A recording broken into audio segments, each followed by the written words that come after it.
अस्सलाम वालेकुम स्टूडेंट्स, कैसे हैं आप? सब ठीक ठाक हैं? आप देख रहे हैं चैनल सर वकार वहीद। आज हमारे साथ एक स्टूडेंट मौजूद है राइट, और टाइम लेके आ गया राइट। पहले तो ये पॉइंट क्लियर कर दूं, ये वीडियो रिसेंटली अपलोड होगी राइट, ज़्यादा लेट नहीं करेंगे इस वीडियो की क्योंकि काफ़ी स्टूडेंट्स को इस वीडियो की ज़रूरत है। पाकिस्तान एयरफोर्स में GDP पायलट्स के इनिशियल की तैयारी के पॉइंट से कुछ हम इंपॉर्टेंट पॉइंट्स आज डिस्कस करेंगे।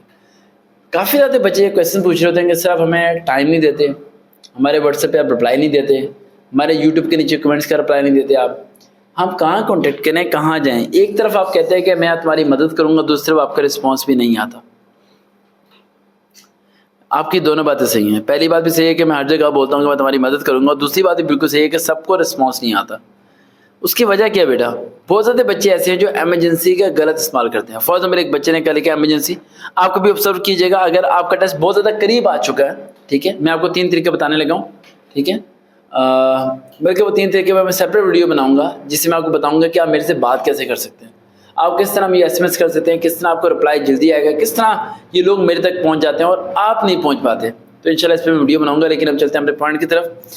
तो कैमरामैन से रिक्वेस्ट है कि स्टूडेंट का चेहरा तो ना दिखाए, कैमरा इधर ही रख लें। अस्सलाम वालेकुम बेटा। वालेकुम सलाम। अच्छा बेटा, कौन सी टेस्ट की तैयारी है?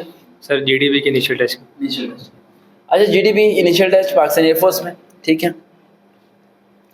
इसमें इनिशियल की तो वीडियोस आपको मेरे यूट्यूब पे मिल जाएंगी। इनिशियल टेस्ट प्रिपरेशन फोर्सेस सर्वकार सर्च करें, बेइंतहा मिलेंगे, उन्हें आप सुनते रहें, सारा काम हो जाएगा। बेसिक है एकेडमिक, है ना। एकेडमिक को कैसे पास करना है? एकेडमिक के लिए आपकी जो रोल स्लिप थी उसके नीचे कौन कौन से टेस्ट मेंशन किए गए? सर एकेडमिक है तो सिर्फ वहाँ पर फिजिक्स के है और साथ इंग्लिश जनरल है और इंटेलिजेंस है। 3 टेस्ट है। फिजिक्स है और कौन सा? इंग्लिश है और इंटेलिजेंस है। इंग्लिश और इंटेलिजेंस है। अब फिजिक्स और इंग्लिश में थोड़ा मैं ज़रा कंपेरिजन बता दूँ बेटा, 1 मिनट बेटा। इंग्लिश का ज़हन में रखिएगा कि आपने फर्स्ट ईयर सेकेंड ईयर की जो इंग्लिश की बुक है, ठीक है, लोअर बोर्ड की बात कर रहा हूँ मैं, फेडरल बोर्ड की बात नहीं कर रहा। लोअर बोर्ड की, आप क्या फेडरल बोर्ड से ताल्लुक रखता है आपका? लोअर बोर्ड की जो बुक है राइट, वो उसका आप क्या करें, पिछले 5 साल के ना पेपर ले लें आप।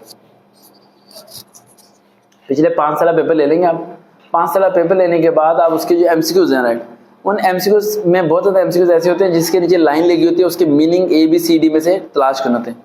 वो सारे के सारे MCQs आप रिवाइज करें, उनसे रेलिवेंट MCQs आएंगे।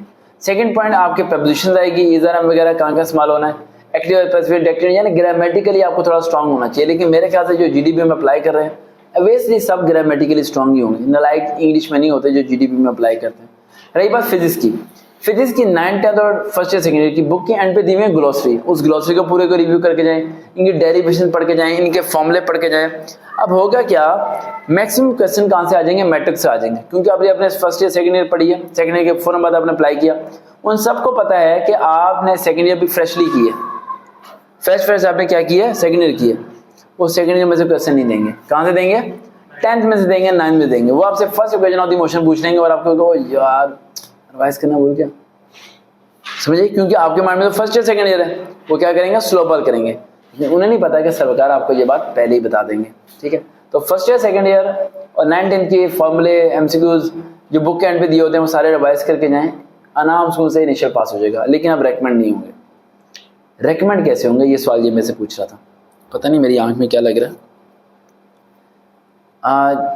अगर GDP में रेकमेंड होना है, अच्छा लड़कियां बड़ी SMS कर रही थी, सर लड़कों की सीट्स आई हुई है, लड़कियों की सीट्स कब आनी है? लड़कियों की सीट्स अगस्त में आनी है GDP के लिए, ठीक है, ये लड़कों की है, उसमें गर्ल्स अप्लाई कर सकेंगी। अगर GDP में रेकमेंड होना है तो पहला पॉइंट इसने मेरे से पूछा था कि इनिशियल में मार्क्स मैटर करते हैं नहीं करते। इनिशियल टेस्ट जो आप देते हो उसमें कोई मार्क्स मैटर नहीं करते, उसमें से 2 क्राइटेरिया, एक पास है और दूसरा फेल है, डेट्स इट। दूसरा इसने मेरे से पूछा था कि सर क्या GDP में रेकमेंड होने के लिए मेरिट चाहिए नहीं चाहिए? There is no merit. आपके 900 नंबर हैं या आपके 700 नंबर हैं, just you are eligible to apply, then you are eligible to select. It doesn't matter कि you have got A+ grade, then it's a more chances to select in the GDP department, right? समझ आ रही? यानी ज़्यादा chances आपके नहीं हैं, ठीक है। ये चीज़ें वहाँ डिपेंड ही नहीं करती, मैटर ही नहीं करती। मैटर करती है आपका इंटरव्यू, आपका साइकोलॉजिकल टेस्ट, आपकी वे ऑफ टॉकिंग, आपका स्पीकिंग स्टाइल, आपकी वोकैबुलरी, आपका नॉलेज, आपका फिजिक्स के बारे में जितना आप जानते हैं या आपने जो स्टडी किया उसके बारे में सही आपको ग्रिप है या नहीं है, ये मैटर करती है। बहुत ज़्यादा बच्चे ये भी कहते हैं कि सर हाइट अच्छी होनी चाहिए GDP के लिए। नहीं, हाइट जो रिक्वायरमेंट है उतनी आपकी पूरी है तो आप एलिजिबल हैं अप्लाई करने के लिए, आप रेकमेंड होने के लिए भी एलिजिबल हैं। इन सब चीज़ों को दिमाग से निकाल दो कि एक लड़के का अगर 900 नंबर है, मेरे 700 नंबर है, मैंने अप्लाई किया, मैं नहीं होऊंगा, वो 900 वाला हो जाएगा, ऐसा ज़रा भी नहीं है। अगर 700 वाले को 900 वाले से अच्छा इंटरव्यू देना आता है, कॉन्फिडेंस अच्छा है और वो उसकी पर्सनैलिटी अट्रैक्टिव पर्सनैलिटी है जो उसकी वर्डिंग से मैच कर रही है, राइट, बॉडी के साथ मैच कर रही है उसके बोलने का अंदाज, तो उसके रिकमेंड होने के ज्यादा चांसेस है। नाउमीदी मायूसी अपने दिल में से खत्म कर दो। अल्लाह सुब्हानहू व तआला शायद फरमाता है कि तुम मेरे बारे में जैसा गुमान करते हो मैं वैसा हो जाता हूँ। और ऑब्वियसली मैं आपको बताऊं, मैंने ये बात मैंने वैसे वीडियो में आज तक नहीं बताई, ठीक है, मैंने किसी के ना पैसे देने थे शाम तक, और आई रिमेंबर डेट सुबह मेरे पास 250 या 300 रुपये थे और में से भी हमने 50 रुपये के बिस्किट खा लिए थे ना बिस्किट।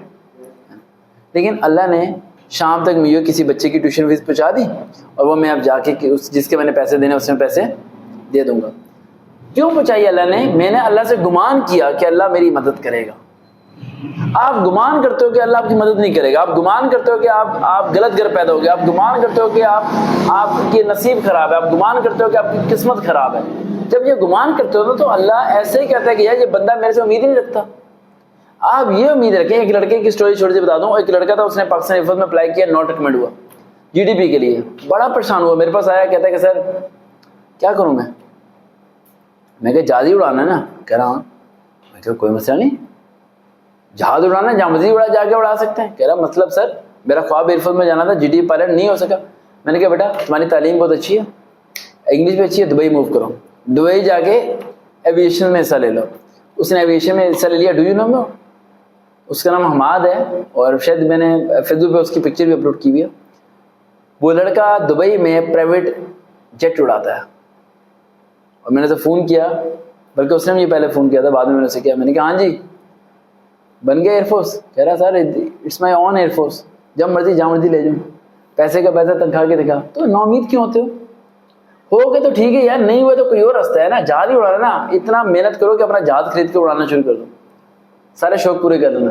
ये चीज़ें बहुत नीचे रखो यार, तुम्हारा लेवल एक हाई होना चाहिए। मैं लास्ट टाइम इंटरव्यू में मैंने एक बात बोला था कि मैं पैसे को पाँव के नीचे रखता हूँ, लेकिन मेरे स्टूडेंट जानते हैं इसलिए नीचे रखते हैं क्योंकि हमारे पास पैसे नहीं होते। ठीक तो होंगे तो जेब में रखेंगे ना, जब भाई नहीं तो नीचे रखते हम। ठीक है समझ आई बात? तो पैसे की से मोहब्बत करनी नहीं है, सक्सेस की डिमांड करनी नहीं है। Do you know what is success? Allah से राजी है, you are successful person. Allah से नाराज है, you are unsuccessful person. Simple difference. ये जीडीपी पायलट हो गया, मैं नहीं हुआ तो मैं मर जाऊंगा, सुसाइड करूंगा, कैसी बातें कर रहा है यार। सुसाइड तो तुम जब भी कर सकते हो जब तुम्हारी शादी किसी गलत लड़की से हो जाए और बाद में वो तुम्हें मार के तुम्हारा कीमा बना दे हैं, फिर तुम कहोगे यार मैं हूं तो जीडी पायलट लेकिन घर से मार बड़ी पड़ती है। समझे? तो मेरा क्या थोड़ा मजाक भी करता रहता हूँ, राइट। और इस मजाक का दूसरे जो एकेडमी वाले हैं मेरा बहुत फायदा उठाते हैं और इसी मजाक को वो लिख देंगे नीचे। मैं जानता हूँ कमेंट में लिखेंगे यार ये तो मजाक कर रहा है, तुम लोग इसकी बात मानते हो। और यही बात कर करके उन्होंने मेरी वीडियोस वायरल करनी शुरू कर दी। और माशाल्लाह कल परसों देखा एक वीडियो मेरी 900K पे थी और उसके नीचे गालबन 1 लाख से ज़्यादा गालियाँ थी। ठीक है, I just inbox to someone person, मैंने कुछ जिसने अच्छी गालियाँ दी हुई थी ना उनके मैंने इनबॉक्स में गया। मैं इनबॉक्स में जाके कहा, मैंने कहा बेटा कभी आपको नौकरी की जरूरत पड़े तो मेरे से रब्ता कर लेना। तो कह रहा सर मुझे आपकी मदद की तो ज़रूरत है। मैंने कहा फिर बेटा आपने गाली क्यों लिखी? तो कह रहा सर वो गाली इसलिए लिखी क्योंकि ना इस गाली लिखने के ना मुझे 100 रुपये मिला है, ठीक है, जैज़ कैश के थ्रू। तो और उन्होंने कहा कि आगे जो जो बंदे अपने अपने अकाउंट से लिखते रहेंगे तो हम उन्हें पैसे डिस्ट्रीब्यूट करेंगे। किसी तरह सरकार से इन लोगों को क्या करो, रोक दो, ये सब चीज़ें कर दो। मैंने कहा बेटा एक काम करो, तुम 100 रुपये उससे लेते रहो, गाली लिखते रहो, मैं तुम्हें तैयारी फिर भी करा दूंगा। मेरे लिए ये चीज़ें मैटर नहीं करती। वो एकेडमी के पेज पे नीचे एकेडमी वाले कमेंट कर रहे हो या दूसरे कर रहे हो, मैं उन्हें देखता तक नहीं, मुझे नहीं पता तुम लोग क्या कर रहे हो। मेरे अकाउंट्स में क्या हो रहा था मुझे नहीं पता होता। ठीक है, समझ आई? और एक बात है मैं कहना, अगर मैंने किसी दिन किसी बंदे पे खिलाफ एक्शन लिया तो फिर बेटा फिर वो यूट्यूब पे फेसबुक पे आके वीडियो भी अपलोड कर रहा होगा कि यार सर को कुछ नहीं कहना चाहिए था। ठीक है, सर सीरियस ले गए। ठीक है, तो बेटा ज़रा ना अपने काम से काम रखा करो। और जो बच्चे तैयारी कर रहे हैं वो तैयारी करो। और एक बार ध्यान रखें, अल्लाह सुब्हानहू तआला माफ़ करने वालों को पसंद करता है। तो इन छोटे लोग हैं, इन्हें माफ़ कर दिया करो। और ज़ाहिर सी बात है, ये छोटे लोग छोटी छोटी हरकतें करते रहते हैं, बड़े बड़े शहर में छोटी छोटी बातें होती रहती है, इन्हें माफ़ कर दिया करो। ठीक है, क्योंकि कल को इन्होंने मुझे SMS करके कहने के सर जी के लिखवा दो, उस टाइम तो हम 100 रुपये के चक्कर में पड़े हुए थे। देखते रहे चैनल सबका, भी दोबारा मुलाकात